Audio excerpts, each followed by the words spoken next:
दोस्तों, स्वागत है आप सभी का रेशास फैक्ट में। दोस्तों, सौर मंडल सोलर सिस्टम में देखने पर आपको सभी प्रकार की वस्तुएं दिखाई देंगी। धूल के छोटे छोटे कणों से लेकर बड़े बड़े प्लैनेट्स और स्टार्स नजर आएंगे। ऐसे में आपने एक चीज जरूर नोटिस की होगी, इन सभी वस्तुओं में जितनी भी बड़ी वस्तुएं हैं, कम या ज्यादा, लेकिन वो आकार में गोल ही होती हैं, जबकि सोलर सिस्टम में मौजूद सभी छोटी वस्तुएं असमान आकार में होती हैं। ऐसे में यह सवाल जरूर उठता है कि आखिर ऐसा क्यों? क्या पृथ्वी जैसे ग्रह और सूरज जैसे तारे गोल होते हैं और धूमकेतु और क्षुद्र जैसी वस्तुएं गोल नहीं होती? तो चलिए जानते हैं आखिर इसका मुख्य कारण क्या है। जहां ग्रह और तारे गोल होते हैं और उल्का पिंड असामान्य रूप से बने होते हैं। उससे पहले दोस्तों, अगर चैनल पर नए हैं तो चैनल को सब्सक्राइब करना ना भूलें। दोस्तों, ऑस्ट्रेलिया की यूनिवर्सिटी ऑफ सदर्न क्वींसलैंड के एस्ट्रोफिजिक्स के प्रोफेसर जॉन टी हॉर्नर ने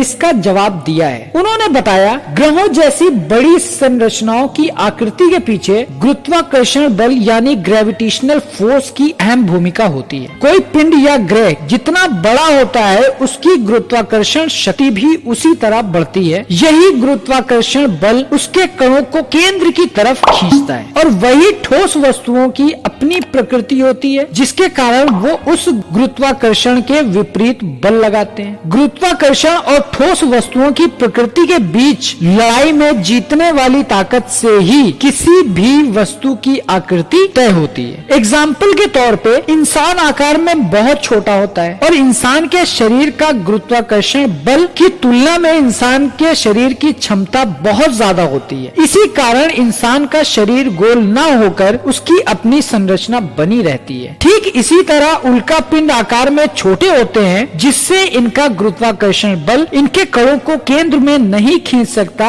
और इसलिए ये उबड़ खाबड़ होते हैं। ग्रह और तारे बहुत ज्यादा बड़े होते हैं, जिससे उनका गुरुत्वाकर्षण बल उनके कणों को केंद्र की तरफ खींचता है, जिससे उनका आकार गोल होता है। इनकी आकृति गुरुत्वाकर्षण बल के साथ साथ पदार्थों पर भी निर्भर करती है। आकृति कितनी बड़ी होने पर कोई पिंड गोल हो जाएगा, ये इस चीज पर भी डिपेंड करता है कि वो किस पदार्थ से बना है। एग्जाम्पल के तौर पर लोहे की अधिकता वाले पिंड को गोल होने के लिए बहुत ज्यादा बड़ा होना पड़ेगा, और वहीं हमारे अंतरिक्ष में किसी बर्फीले पिंड को गोल होने के लिए कम से कम 400 किलोमीटर रेडियस का होना जरूरी है। जैसे जैसे उसमें मौजूद पदार्थ मजबूत होता जाएगा, वैसे ही उसका व्यास भी बढ़ता जाएगा। सैटर्न का मून मिमास 396 किलोमीटर व्यास के साथ आकृति में गोल है। ये इस मामले में हमारी सौर व्यवस्था में अतक ज्ञात सबसे छोटा पिंड है। तो दोस्तों, समझ में आ गया होगा हमारी धरती या हमारे तारे या हमारे ग्रह गोल क्यों होते हैं और छोटी आकृति वाले पिंड, क्षुद्र ग्रह, धूमकेतु या उल्का पिंड ये उबड़ खाबड़ क्यों होते हैं। तो दोस्तों, कैसी लगी आपको हमारी ये वीडियो कमेंट सेक्शन में जरूर बताएं और लाइक, कमेंट, शेयर के साथ साथ चैनल को सब्सक्राइब करना ना भूलें। Thanks for watching.